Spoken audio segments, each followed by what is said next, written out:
오늘은 야곱의 택한 자를 인도하시는 하나님, 두 번째는 야곱을 연다하시는 하나님, 이제 세 번째 야곱의 가정을 번잡하신 하나님, 이걸 가지고 74번째 야곱의 후손을 번잡하신 하나님, 그리고 가정을 번잡하신 하나님, 이 부분에 대한 말씀을 좀 드리고자 합니다.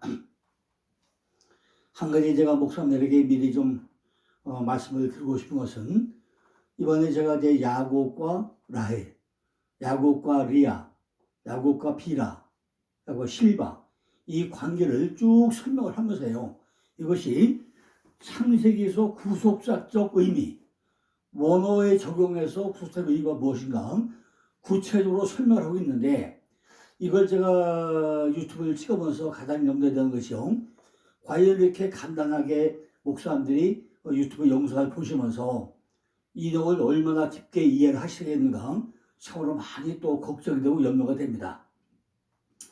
제가 이번에 그 창세기를 다시 찍으면서요, 처음에 광고한 대로 이렇게 창세기 원어 적용 구속사적 그 의미라는 이 요약을 책을 다시 정리를 했습니다.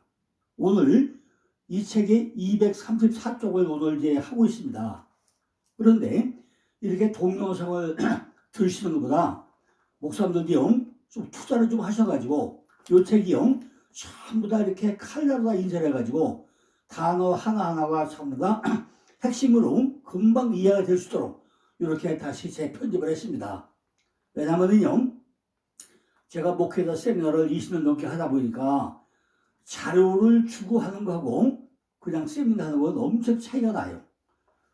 그 반면에 목사님들도 조금 투자를 하셔야 됩니다. 그죠? 그냥 영상만 가지고는요, 하나에 100% 이해할 수 없어요. 이 책을 가지고 밑줄자가 해가면서 또 읽고 또 읽고 또 읽고 하다 보고 나면은 그 본질을 참다가 100% 이해를 할 수 있습니다. 그죠? 그냥 맨입 가지고 하려고 하지 마시고, 요게 책이요, 340페이지에 이게 칼라 인쇄기 때문에 5만원에 지난번에 100권을 찍어가지고 3일 만에 다 나갔다고 그랬죠. 동영상 보시던 분이 이 기본 100명이요, 지난번에 찍어서 3일 만에 다 나갔고, 만약 필요하다면요, 제가 다시 추가 인쇄를 좀 하겠습니다. 그래서 이 책을 가지고 구체적으로 하나 읽어보시고 나면요, 한 번은 안 되지만은 최소 3번 되고 있다 보고 나면은 본문을 완벽하게 이해가 되고, 이것이 야곱을 통해서 무슨 얘기를 하고자 한 것인지, 왜 레아가 먼저 밤이 되며 아침이 되는 것인지, 라헬이 왜 애를 끝까지 못 낳는지, 그죠? 왜 야곱의 아들이 11명이고 이스라엘로 돼가지고 베냐민 한 명을 낳게 되는지, 이런 과정을 정확하게 이해를 하셔야 됩니다. 물론 오늘도 제가 말씀을 드렸지만 이걸 이해 못하고 나면요, 성경은 다 반죽밖에 안 돼요. 저것이 그냥 가끔 300도 400도 해가면서요, 파고 들어봐야 맨 밑에 뭐죠? 뿌리, 나무, 가지, 꽃, 열매를 발견할 수 있습니다. 만약에 제가요, 책이 한 60여 권이 넘는데 이것이 돈벌이 목적으로 했으면요, 빌딩 10개 샀을 거예요. 근데 저는 돈에 관심이 없어요. 한국교회 목사님들이 말씀으로 어떻게 변화되냐, 이 부분에 제가 초점이 있지, 저는 한 번도 돈에 욕심을 내보지 않았어요. 만약 내가 돈에 욕심을 했다면요, 옛날에 청교도 영성훈련 세미나 3,000명이 오는 목사님들에게 그 책을 많이 팔 때요, 아마 폭로했을 거예요.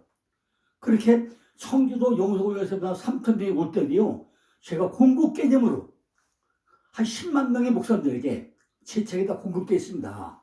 얼마나 많이 팔렸습니까? 그런데 한 번도 돈에 대한 욕심을 내지 않고, 어떻게 하면 싸게 팔 수 있는가, 어떻게 하면 자료나 더 줄 수 있는가, 여기에 저는 올인해가지고 작년 한 해 동안 해도요, 제가 복사지가 24,000장이 나왔어요. 24,000장. 그냥 뒀어요, 그냥. 누군지 그 자료를 펴주겠습니까? 이것이 복사지 값의 문제가 아니라 24,000장의 그 자료가 다 공짜로 다 드려. 공짜로 드렸어요. 목사님들 더 그래 주겠습니까? 역지사전 한번 생각해 보세요. 밤새 끝차로 만들어가지고 공짜로 공급한다는 게 쉽습니까? 저는 거기에 정말 좀 사명을 가진 사람이기 때문에 도대에 관심 없이 작년 활동에 24,000장의 복사써서 주다 보니까 프린트기가 다 고장 나가지고요. 프린트기 2번 바꿨어요. 응? 이렇게 하고 있는데 목사님들이 그걸 반쪽이라도 이해를 하시고 나면요. 저것이 밤새워 공부해야 되지 않겠습니까? 자, 오늘 본문은요. 창세기 29장부터 3절까지 보고 나면요. 이스라엘 백성들에게 아주 중요한 내용이에요. 왜냐하면 자기의 12지파 조상이 누구에서 탄생했고 그 이름의 의미가 무엇인지 밝혀주는 민족의 뿌리에 대한 기록이기 때문입니다. 하나님은 쉬지 않고 일하시는 하나님이시죠. 졸지도 아니하시고 주무시도 아니하시는 하나님, 늘 우리의 삶 가운데 부지런히 일하고 계신 하나님이라는 거죠. 야곱은요, 자신의 삶 가운데 하나님께서 무슨 일을 하시는가에 대해 가지고 이미 앞에서도 말씀했지만은 총 5가지로 어디서도 창세기 29절부터 30절까지 하나님은 택한 자를 인도하시는 하나님, 택한 자를 연단하시는 하나님, 가정을 번창하게 하시는 하나님, 재물을 번창하게 하시는 하나님, 생의 평안을 하시는 하나님, 보호하시는 하나님, 이렇게 6가지를 통해서 야곱에게 훈련시키고 연단을 시켜가지고 그 야곱이 구약 율법의 교회에서 마지막에 이스라엘로 만들어 가지고 복음의 시작으로 넘어오는 시작교가 이루어지는 이 얘기를 반복하고 있다는 거죠. 야곱이 팟단을 떠나가지고 어디 가죠? 베델에 갔을 때 어떤 일이 사건이 벌어지죠? 하나님은 야곱에게 3가지 약속을 합니다. 첫째, 내가 누운 땅을 너와 내 자손에 주겠다. 첫째는 뭐죠? 땅이에요. 땅의 약속이죠. 두 번째는요, 내 자손이 땅의 티끌처럼 번성이 될 것이다. 자손의 약속이죠. 세 번째는 내가 어디로 가든지 지켜주겠다. 보호의 약속이잖아요. 그때 야곱은 믿음이 있었나요? 전혀 없었어요. 베델에 가서 꿈에 보죠, 또 보죠, 또 보죠. 하나님 만나가지고 이제 조금 믿음이 요만큼 생겨날 때 하나님은 야곱을 통해서 3가지 약속을 합니다. 그러면서 창세기 28장 15절 후반에 뭐하죠? 내가 내게 허락을 다 이루기까지 너를 떠나지 아니하리라. 이 말을 덧붙이죠. 만약에 하나님의 목사님들에게 이 3가지 땅의 약속과 자손의 약속과 보호의 약속을 하시고 나서 뽀나서다가 들으다가 내가 내게 다를 이루기까지 너를 떠나지 않으라는 약속을 받았다면은 목사님들이 얼마나 신나게 목회사에게 전력을 하시겠습니까? 저는요 80년 4월 11일에 예수 믿고 83년도에 양수리 수학관에 부흥에 올라가서요 정말 제가 끝까지 기도했어요. 밤 9시 새벽 4시까지 손 들고 기도했어요. 하나님 눈 감은 하나님 보이되 눈 뜨면 안 보입니다. 나한테 하나님 보여주시면 내가 확실히 믿겠습니다 해가지고 거기서 진짜 살아계신 하나님 만났어요. 그것이 83년 9월 3일 날이에요. 그러다 지금까지 그 만난 하나님, 나에게 살아계신 보여주신 하나님, 그 하나님 때문에 힘을 얻어가지고 지금까지 40년 넘게 성경을 400독을 하면서 세미나 지금 20년 해가면서 목숨 걸고 제가 복음을 전하려고 하는 거예요. 많은 분들이요, 저한테 와 목회를 하지, 안수 받지, 이렇게 말씀을 해요. 근데 저는 책을 만들어가지고, 그죠? 제가 목회하면서 교회 하나 해봐야 1000명, 2000명 평소에도 사역한 것보다는 목사님 한 분이 바뀌면 에버리지 100명. 이것이 엄청 큰 숫자 때문에 저는 제가 지금까지 한 5만 명의 목사님들에게 정말 책을 공급하고 세미나 하면서 거쳐간 분들에게 일당백 한 분이 바뀌고 천하가 바뀌는 이 사명을 가지고 저는 목사님을 원하지 않아요. 책을 만들고 목사 세미나 해가면서 정말 한 분의 목사에 바뀌기를 목숨 걸고 저는 사역을 하고 있어요. 그렇기 때문에 목사님들이요, 이 말씀 내가 내게 허락을 다 이루기까지 너를 떠나지 아니하는 말씀이 저한테는 얘기가 아니라 목사님들에게 직접 하는 말씀 듣고 사역을 열심히 해주시기 바랍니다. 하나님은요, 야곱에게 허락하시를 다 이루기까지 여기서는 야곱의 두 가지 자녀 번창, 세울 번창을 또 약속을 하고 있습니다. 세 번째는요, 하나님은 이제 오늘 세 번째죠. 가정을 번창의 하나님이죠. 야곱은 아내도 4살 낳게 되고 자녀도 12번 낳게 되죠. 그다음 딸 하나 낳게 되죠. 그러니까 총 13이에요. 자, 그러면요, 참 이게 어떤 얘기죠? 아니, 야곱의 아들이 12, 딸이 1명이죠. 그럼 처음에 13명이죠. 이것이요, 성경의 은혜가 뭔지 잘 보세요. 이스라엘이 뭐죠? 이스라엘 국기가요. 국기가 다윗의 별, 그죠? 요거잖아요. 이게 이스라엘 국기가 다윗의 별이잖아요. 이게요, 꼭지점이 몇 개요?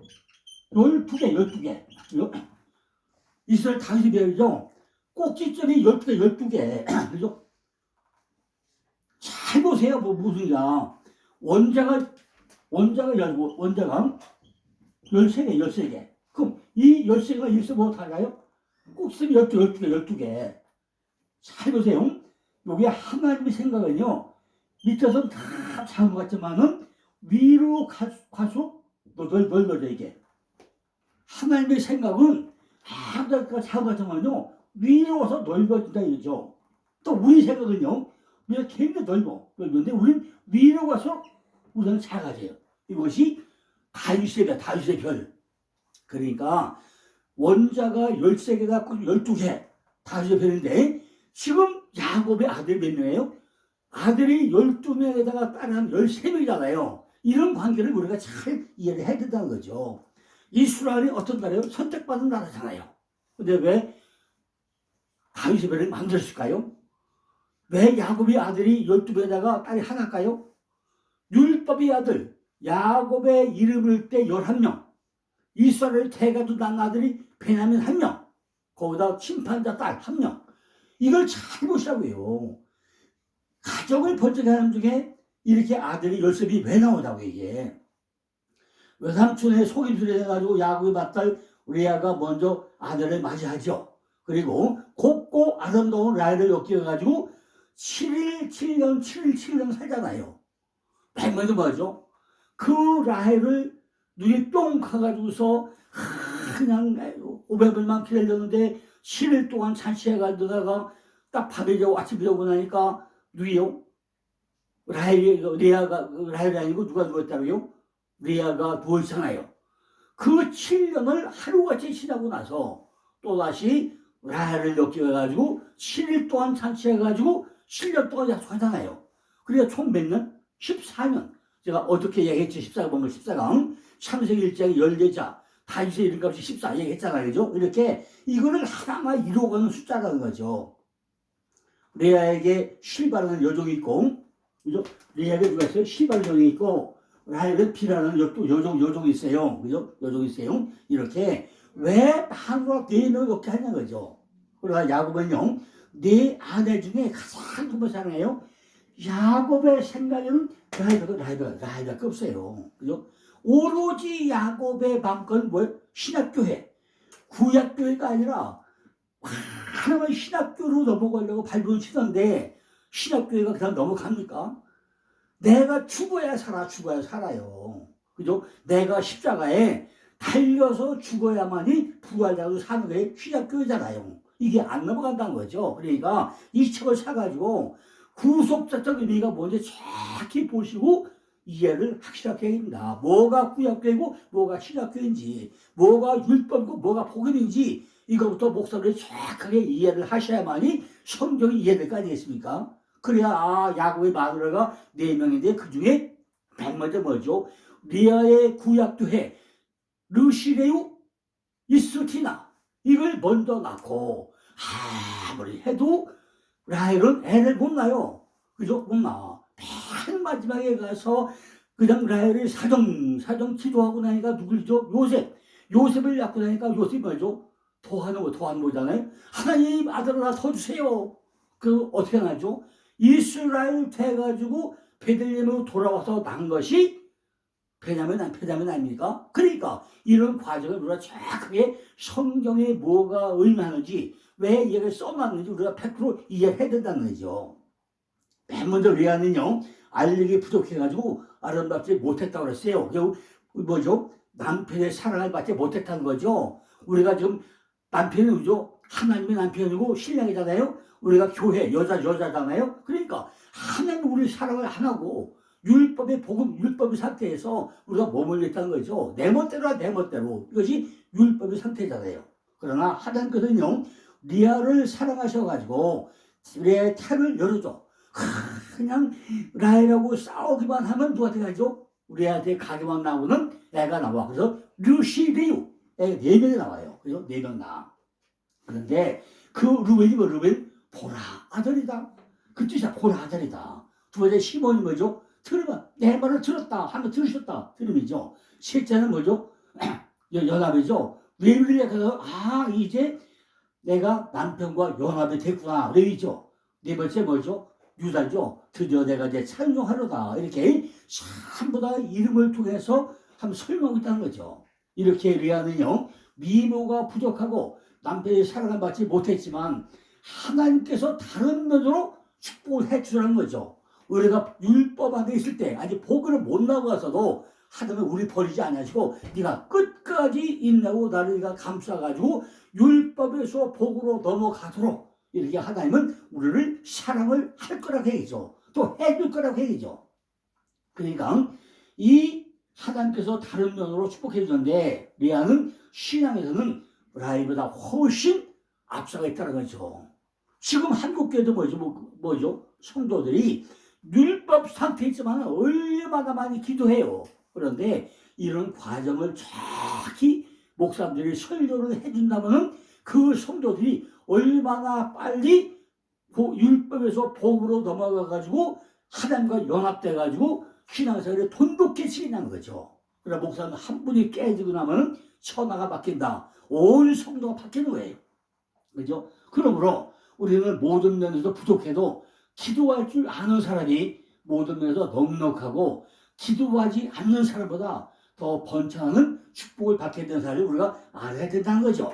반면에 라헬은요, 어떤 사람이죠? 미모도 아름답고 사랑도 듬뿍 받고 있지만은 신앙은 레아보다 부족했다는 거예요. 라헬은 미신적인 성에 대단히 또 강한 여자였어요. 아버지의 트라비에 관심이 있던 사람이었어요.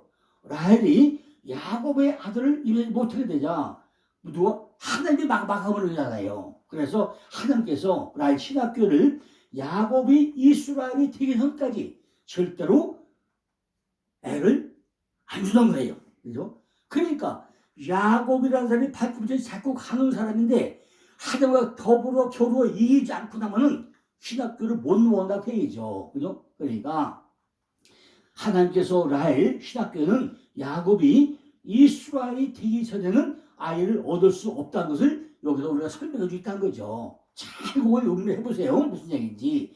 한편 요셉, 하나님께서 도와줄 것이라는 구약과 신약을 연결해 주는 그 아들, 이것이 요셉. 하나 더 주세요. 나중에 베냐민이 낳죠. 그런데 요셉은 그죠? 누구죠? 그러니까 참 보세요. 르시레유 단락가답 이스요베 르시레유 단납 가다 요셉 그 아들은 구약과 신약을 연결해주는 통로가 바로 요셉이에요. 그죠? 그러니까 그걸 상징하고 있다는 거죠. 이는 라헬이 낳은 아이는 야곱의 아들이었지 이스라엘 아들은 아직 아니었다는 거죠. 그죠? 아직 이스라엘 아들이 아니에요. 마지막에 이스라엘은 누구죠? 베냐민 한 명밖에 없어. 이스라엘 대구 난 아들은. 그러니까 우리가 야곱의 12아들 중에 그죠? 11명은 야곱의 이름으로 난 아들이고 베냐민 한 명이요. 이스라엘이 태가지고 난 아들이 베냐민 한 명이에요. 이거 우리가 정확하게 이해를 하셔야 돼요. 그래야 성경이 풀리는 것입니다. 베냐민이 베논이죠. 베논이 슬픔의 아들, 오른손의 아들인데 나중에 엄마 라헬이 죽고 나서 야곱이 너는 슬픔의 아들이 아니라 마지막으로 손자가 해서 베냐민으로 이름을 바꿔주죠. 그러면요, 십자가로 낳은 아들, 곧 그리스도를 나타내겠다는 거죠. 주님의 씨, 곧 피를 받아도 태어난 신학교회를 상징하고 있다는 것입니다. 라헬 신학교회는요, 율법의 아들을 낳을 수가 없다는 거예요. 그죠? 누가? 라헬은 율법의 아들을 낳을 수가 없다는 것입니다. 신학교회는 이런 라헬이 야곱에게 자식을 낳게 해달라고 하면서 그렇지 않으면 죽겠느라고 막 그냥 날먹은 쳐요. 그러니까 야곱이 말이죠. 내가 애 낳던 출자냐? 하나님의 애는 하나님으로 내가 말이냐? 막 그냥 또 가정싸움이 벌어지죠.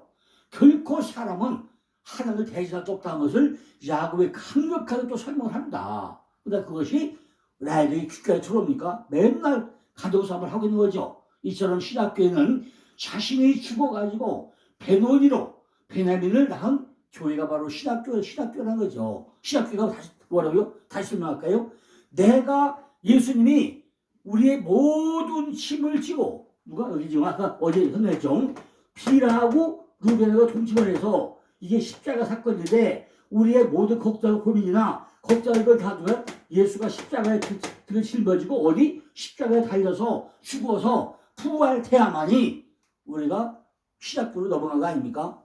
내가 사도 바울처럼 내 안에서 내가 십자가에 달려서 죽어가지고 내가 부활돼야 시작 넘어간 거 아니에요? 그런데 우리는 어떻게 한다고요? 우리는 성경을 잘 모르니까 갈라디아 2장 1절에 사도 바울이 고백한 것처럼 내 안에서 십자가가 달리는 것인데 2000년 전 골고다 언덕의 십자가가 내가 죽은 십자가로 생각하니까 절대로 연결이 안 되는 거예요. 아니잖아. 2000년 전에 골고다 언덕은 예수님이 자기 십자가 지고 죽은 것이고 우리는 그걸 본받아 줬다는 거예요. 내 안에서 내 십자가 가지고 내가 골고다에 묻혀야 되는 거야. 내가 내 안에서. 그것이 사도 바울의 고백이 갈라디아 2장 20절이잖아요. 그걸 정확히 이해하시라고요. 그러니까 신학교회는 자신이 죽어가지고 베노니로 베냐민을 낳는 교회가 바로 신학교라는 거예요. 십자가로 오른 아들을 남을 나타내겠다. 십자가로 죽어야 돼. 죽어야 살아. 안 죽어. 그러니까 율법교에서 볼을 못 넘어가는 사건을 우리는 아무도 몰라. 그러니까 이거 정확히 보시라고요. 내가 어떻게 넘어가야 되는지. 그러니까 라헬이 베드로를 낳고 어디서 죽어요? 베들레헴에서 죽어. 그래서 십자가에 달려서 죽어가지고 하니까 라헬이 애를 낳고서 어디서 죽어요? 베들레헴에 죽어요. 그래서 뭐죠? 라마에서 내려보고 통곡했다고 자 통곡을. 지난주에 어떻게 얘기했잖아요. 그죠? 라마에서 내려보고 통곡을 누굴 쳐다보고 라헬의 묘비를 쳐다보고 이스라엘 참력이 이스라엘의 어머니 라헬이 죽어서 저 길가에 묻혀있어. 그게 무슨 거죠? 나는 율법에서 못 넘어갔는데 드디어 베노니 나무에서 내가 십자가에 죽으려 해서 나는 이제 시작으로 넘어갔다. 거기 넘어갔다. 이것이 우리의 시동부에 되어야 되는 거잖아요. 베들레헴에서 죽자 거기서 누가 태어나요? 예수님이 생명의 떡으로 태어난 게 베들레헴 사건 아닙니까? 라헬은 자녀를 얻고 싶은데 하늘이 태를 안 열어주니까 자기의 시녀 비라를 남편에게 처분을 줘가지고 그 비라는 거죠. 단과 납달리 낳잖아요. 그죠? 나는 심판자고 납달리는 씨름이 뭐죠? 어제 씨름 얘기했잖아. 씨름이 그죠? 이 납달리하고 단 얘기했잖아요. 우리가 씨름해서 넘어간 거예요. 단은 판관, 심판자고 심판만 하면 나타나고 있다고 했잖아요. 이는요, 예수께서 우리를 구원하시기 위해서 바로 뭘로 등장하죠? 예수님이 구약시대 노뱀, 율법 예수, 우리의 죄를 짊어진 예수.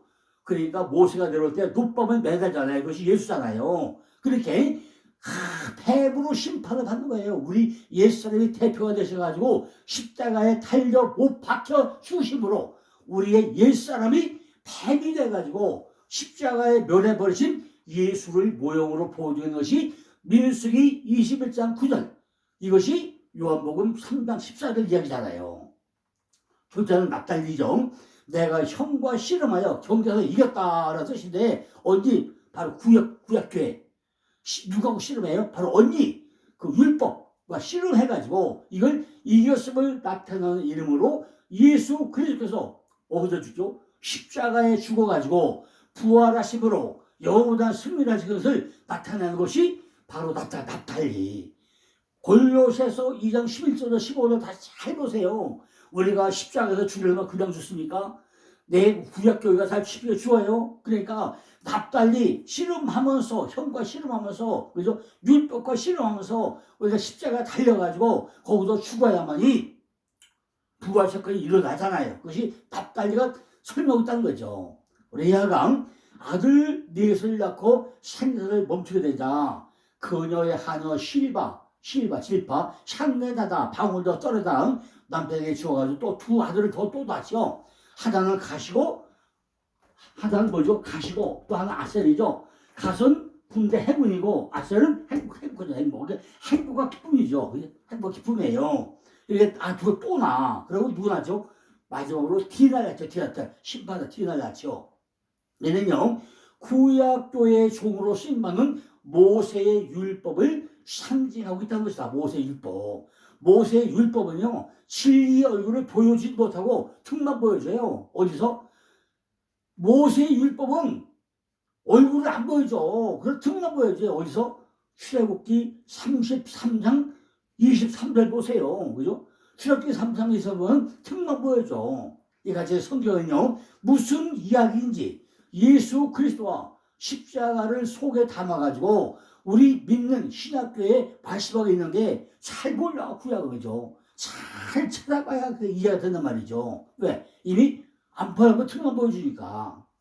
이것이 성경이 무슨 이야기인지 예수 그리스도와 십자가를 속에 담아가지고 우리 믿는 신학교를 말씀하고 있다는 거죠. 그죠? 그러니까 우리 신학교의 성도들이 오직 예수 그리스도와 십자가만 집중하게 하고 그건 뭐예요? 우리가 바라보게 해야 된다는 거죠. 우리는 마음을 다해가지고 여호와를 의뢰하고 범사의 그를 누구? 하나님 바로 예수 그리스도를 우리가 인정을 해야 된다는 거죠. 그러나 라헬은 자녀에 대한 욕망을 버릴 수가 없었다는 거죠. 율법교회 구약교회는요 자식을 많이 낳으려고 그래요. 인간적인 방법을 총총하죠. 그죠? 안 돼. 라헬이 뭐죠? 신학교회잖아요. 그런데 구약교회 레아는요 그저 거쳐보면 애가 나와. 근데 안 돼. 라헬은 자녀의 욕망을 잘 사는데 안 돼. 이게 왜? 인간적인 방법을 총동원하죠. 나중에 뭐하죠? 루벤이 가진 합판채를 먹고 자기가 애를 낳아야 되는데 합판채를 먹긴 누가 뭐예요? 라헬이 먹었는데 애는 누가 나요? 레아가 누가 낳죠? 갓과 아셀과 디나까지 또 나요. 얼마나 양이 올라. 그죠? 그러니까 루벤이 합판채가 되니까 야 그거 나한테 줘. 내가 그 대신 남편을 언니한테 줄게.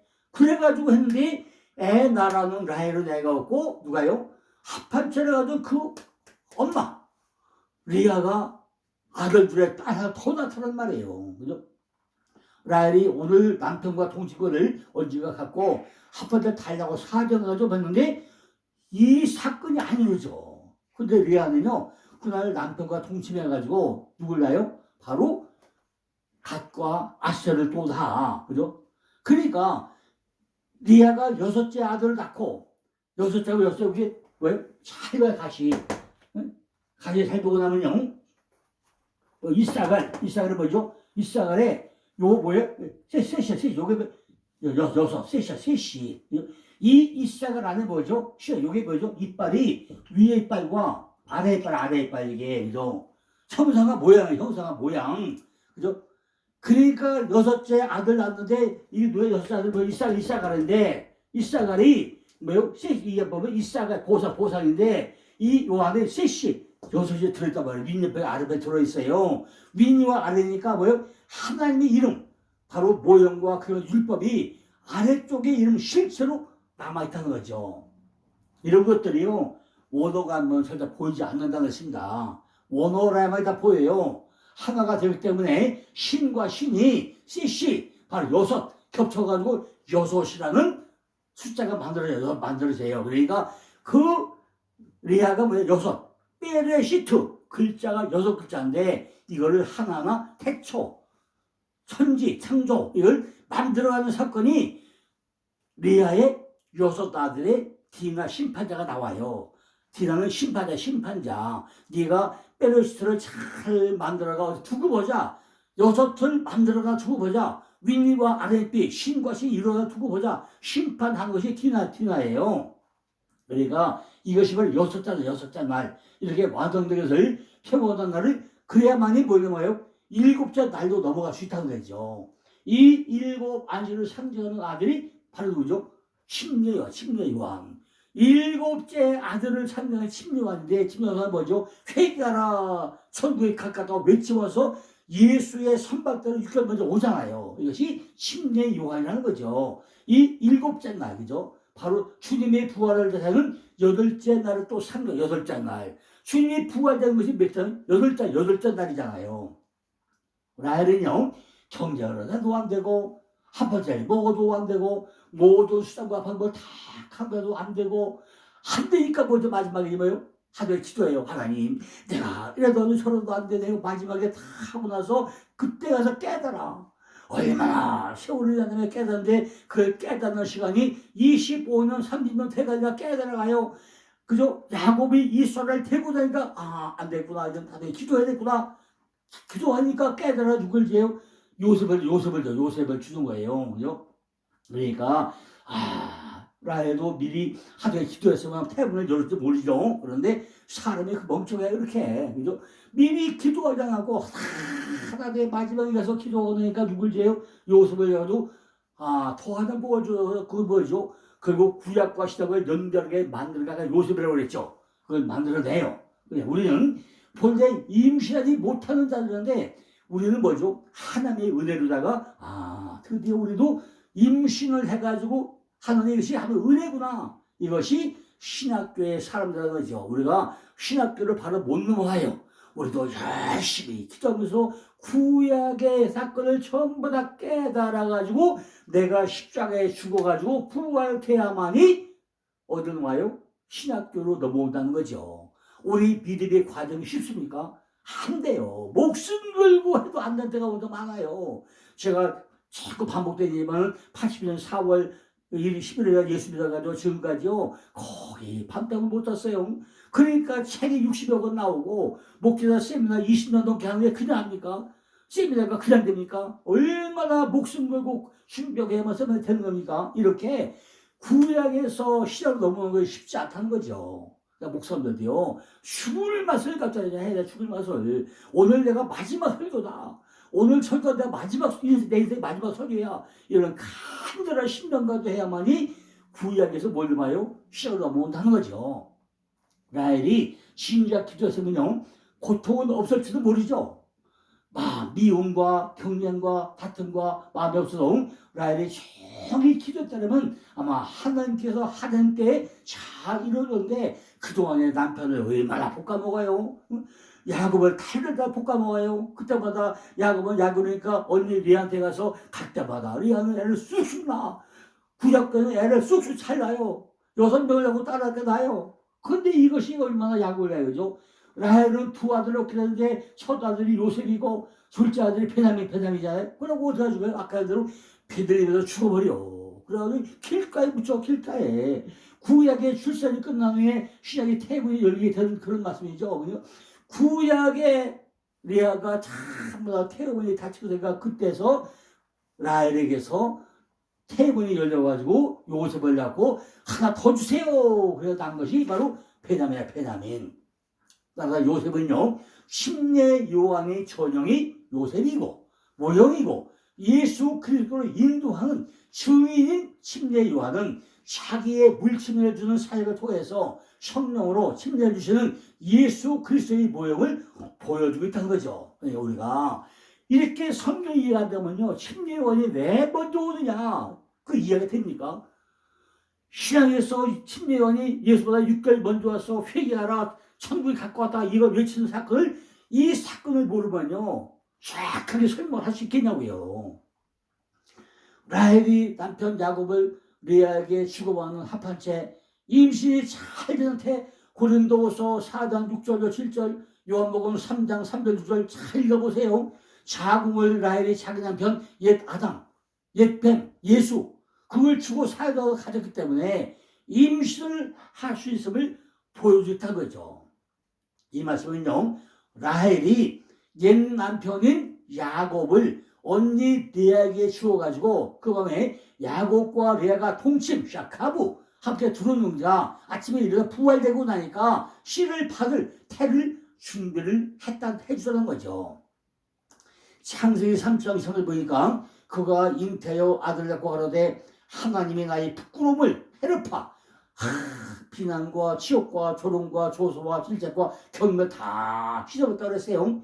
성경이 말하는 부끄러움은 임신하지 못해가지고 아들을 낳지 못하는 것이 아니라 천국에서 부끄러움은 왕의 시 진리의 말씀을 받지 못해가지고 임신하지 못하는 것과 하나님의 말씀, 영의 말씀, 진리의 말씀을 듣고도 임신하지 못하는 진리의 말씀, 하나님의 생명, 예수 그리스도를 갖지 못한 것이 진짜 부끄러운 것을 우리가 알아야 된다는 거예요. 우리가 구약에서 진리 말씀 줬는데 영안이 안 들리니까 안 보여 글자가. 우리에게 100번 설명해도 못 들어. 영안이 안 들리고 귀가 안 들리니까 안 들려요. 그러니까 지금 얘기잖아요. 제가 아무리 지금 원어대로 설명해도요, 목사님들이 귀가 안 들리고 영안이 안 들리면 얘가 무슨 젖덩이 하려고 그래? 이렇게 판단한 거 아니겠습니까? 그죠? 제가 오직 그만 답답하니까 막 그냥 그렇게 하랬어요. 피를 토하는 힘으로 왜 하랬냐고요. 목사님들이 정말 힘으로 원어 봐가지고 성경의 본질이 뭔지를, 구약교가 뭐고 신약교가 뭔지, 레아가 뭐고 라헬이 뭔지, 왜 실과 비라가 붙여졌는지 이거 정확히 원어대로 이해하려고 하면, 야, 구약에서는 내가 십자가에 죽어야 된다 하는 것을 깨달아가지고 드디어 내가 십자가에 달려서 죽어가지고 부활된 사건을 봐야만이 내가 바뀌는 거예요. 사도 바울이 어떻게 하죠? 담에색 도상에서 핍박하다가 예수가 그냥 부활된 예수. 아니, 사도 바울이 살아있는 예수를 만났나요? 아니잖아요. 그럼 우리가 살아있는 예수를 봤습니까? 아니잖아요. 우리가 똑같이 사도 바울처럼 이미 2000년 전에 골고다가 부활돼서 죽은 그 예수를 우리가 만난 거 아닙니까? 그럼 사도 바울과 뭐가 달라요? 그러니까 우리도 사도 바울 내 안에서 내 십자가를 지고 내가 죽어서 내가 부활 사건을 일어나야 되는 거 아닙니까? 그러니까 똑같은 얘기야 이게. 그죠? 다시요. 성경이 말하는 부끄러움은요, 임신하지 못해가지고 아들을 낳지 못한 것이 부끄러운 것이 아니라 천국에서 부끄러움은요, 왕의 시 진리의 말씀이죠. 그걸 바꾸서도 임신하지 못한 것과 하나님의 말씀, 영의 말씀, 진리의 말씀을 듣고도 임신하지 못하는 일, 곧 진리의 말씀, 하나님의 생명, 예수를 갖지 못한 것이 진짜 우리가 부끄러워해야 된다는 것입니다. 얘는요, 하나님의 영의 말씀을 듣고서 믿어가지고 그 말씀이 자기의 마음이 되는 것이 천국이고 구원이기 때문이라는 거예요. 이 하나님 나라의 복음을 알아듣고 믿는 자는 하나님의 나라로 침입해 들어간 것이 되는 것이고, 그죠? 말씀을 전파하는 자가 율법과 선자 내용이고, 진리의 말씀, 하나님의 나라의 복음을 전해야 되고, 듣는 자들도 하나님 나라의 복음을 구하고 찾고 두드려 받아가지고 하나님 나라로 침입해 들어가야 된다는 것이죠. 지금까지 야곱 집안을 이야기하면서 정확하게 많이 이야기를 했잖아요. 하나님만이 아내 넷을 거느리고 자녀 12의 딸아내를 낳는 참 복잡하죠. 얼마나 그게 복잡하겠어요? 그 가운데 죄악도 많고 인간끼리 고통도 고민도 많겠죠. 그럼에도 불구하고 하나님은 그 가운데 야곱을 축복하시고 하나님의 뜻하신 목적을 하나하나 이루어가고 있다는 것입니다. 자, 목사님들 오늘 이 영상을 들으시면서요, 잘 생각해 보세요. 그래가지고 좀 5만 원 투자해가지고요, 책을 구입하셔서, 제가 책 팔 목적이 아니에요. 말씀을 정확히 이해를 하시라고 계획입니다. 밥 한 끼 안 먹고, 그죠? 커피 한 잔 안 먹으면 5만 원 투자 주잖아요? 그래가지고 말씀이 열리면요, 100배, 1000배, 10,000배 추억하는 거 아닙니까? 꼭 그렇게 하시기 바랍니다. 내일은 이제 야곱의 재물을 주권하는 하나님에 대해서 내일 또 말씀을 드리겠습니다. 감사합니다.